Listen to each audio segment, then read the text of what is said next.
Assalamualaikum warahmatullahi wabarakatuh. Selamat siang adik-adik semuanya. Hari ini kita masuk pada sesi ke-8, yaitu adalah sesi terakhir dalam pertemuan pembelajaran di UT semester ini. Di sini materi yang akan kita bahas adalah internet dan e-bisnis. Internet adalah interkoneksi antara satu komputer dengan komputer lainnya yang dilakukan selama 1 kali 24 jam tanpa henti, atau interkoneksi antara satu negara dengan negara lainnya yang dilakukan terus-menerus selama 24 jam.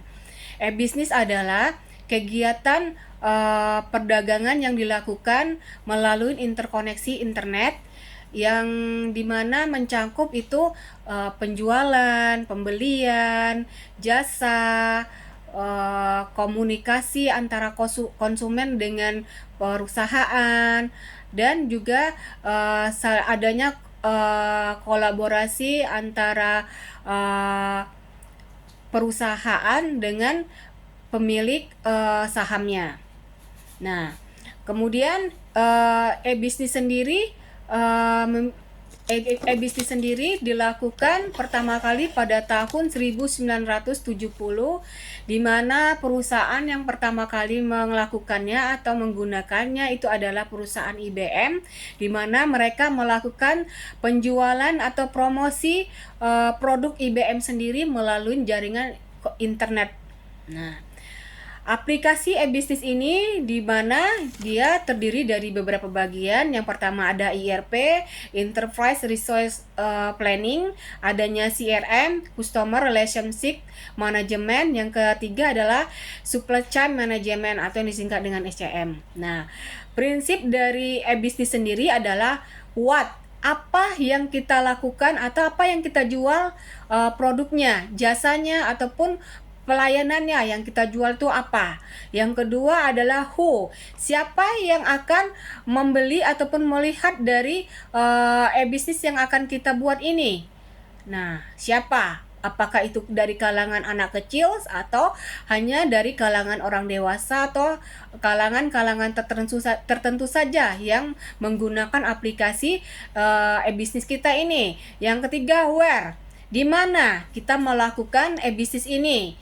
Apakah hanya di perusahaan saja diaksesnya atau bisa dilakukan di mana saja. Nah, atau misalnya hanya dilakukan pada individu, bukan pada organisasi ataupun pada perusahaan. Yang keempat adalah why. Kenapa kita melakukan penjualan e-bisnis ini? Nah, kenapa kita membuat e-bisnis ini?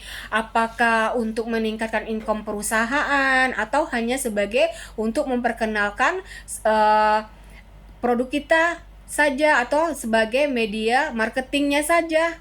Nah, kalau e-bisnis ini adalah dia mencakup semua keseluruhannya, baik itu dari penjualannya, dari perdagangannya, dari pembeliannya, baik itu dari kolaborasi atau komunikasi antara klien dengan perusahaan, atau hanya sebatas komunikasi antara satu pembeli dengan penjual, itu disebut dengan e-commerce. Nah, jadi e-commerce adalah transaksi jual beli yang dilakukan oleh individu dengan aplikasi bisnisnya.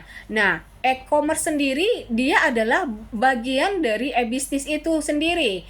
Nah, kalau e-bisnis ini merupakan cangkupan yang besar di mana di dalamnya itu terdapat e-commerce. Nah, kemudian apa sih jenis-jenis dari e-bisnis ini? Yaitu adanya B2C, di mana bisnis untuk konsumen. Maksudnya di sini adalah bisnis dilakukan untuk melakukan transaksi dengan konsumen saja. Itu biasanya dilakukan oleh ShopeePay, Lazada, Tokopedia. Nah, melakukan transaksi jual beli. Dan B2B, bisnis untuk bisnis. Maksudnya di sini bisnis untuk bisnis adalah di mana perusahaan tersebut melakukan tidak hanya melakukan penjualan antara satu perusahaan dengan konsumen, tapi juga dia melakukan kolaborasi, misalnya dia mencari pemegang saham lainnya dengan bisnis to bisnis, atau misalnya antara perusahaan dengan pemasok barang baku atau bahan mentahnya. Kemudian B2E yaitu adalah bisnis untuk edukasi. Di sini maksudnya adalah bisnis digunakan untuk education, di mana semua ini adalah jenis-jenis bisnis yang sudah ada dilakukan di seluruh dunia, atau lebih banyak lagi lainnya nanti dengan adanya kemajuan teknologi yang semakin berkembang. Kemudian adapun perencanaan dari keberhasilan sebuah bisnis adalah menggunakan metodologi overview, di mana itu mencakup begin, diagnosa, development, define, determine, design, deliver, dan discuss atau diskusi. Nah, itu merupakan bagian perencanaan sebuah bisnis itu akan dinyatakan berhasil. Nah, apapun metode yang dilakukan atau yang harus ada pada bisnis itu, yang pertama adalah perencanaannya. Jadi kita harus melakukan perencanaan sebelum membuat sebuah bisnis. Perencanaannya harus matang untuk masa ini, dan untuk masa yang akan datang itu harus bisa digunakan aplikasi e-bisnis ini. Minimal itu 5 tahun, maksimal itu 10 tahun aplikasi harus bisa digunakan, tidak melakukan perubahan atau update data. Karena kalau kita sering melakukan update data atau perubahan perombakan besar-besaran, maka akan menguras keuangan yang cukup banyak di perusahaan tersebut. Nah, terus adanya analisa. Kita menganalisa lagi, perlu nggak bisnis ini kita buat? Misalnya kita sudah memiliki usaha hanya sebatas usaha yang bukan e-bisnis atau offline-nya. Jadi kita analisa kembali, perlu nggak perusahaan kita ini menggunakan e-bisnis ini? Kalau perlu, apa keuntungannya dan apa kerugiannya? Harus kita buat secara rinci. Apa manfaatnya? Nah, agar kita tidak mengalami kerugian, karena ketika kita membuat e-bisnis ini, kita harus mencakup semuanya. Di situ terdapat misalnya harus ada penjualan, pembelian, hubungan perdagangan antara satu konsumen dengan perusahaan, atau antara perusahaan dengan distributor, dan juga harus ada di situ mencakup marketingnya, harus juga mencakup bisnisnya, atau misalnya penerimaan rekrutmen dari karyawannya harus dicantum dalam aplikasi e-bisnis itu, karena dia mencakup semua keseluruhan apapun kegiatan yang terjadi pada perusahaan tersebut. Nah, kemudian adanya perancangan. Setelah kita menganalisa, kita harus mengetahui, kita harus merancang bagaimana sih bentuk e-bisnis yang mau kita buat itu. Nah, apakah dia harus menarik, desainnya bermanfaat enggak buat kita? Jadi kita harus merancangnya menggunakan DFD dulu, atau menggunakan UML. Jadi alurnya terstruktur, jadi rapi, tidak berantakan. Jadi kita perencanaannya dulu kita rancang sebagus-bagusnya, agar kita memiliki aplikasi e-bisnis yang berbeda dengan perusahaan-perusahaan yang sudah ada, sehingga perusahaan kita lebih banyak atau lebih menarik daripada perusahaan-perusahaan yang lainnya yang sudah ada duluan, atau pokoknya kita lebih terdepan daripada perusahaan yang sudah ada. Kemudian adanya penerapan.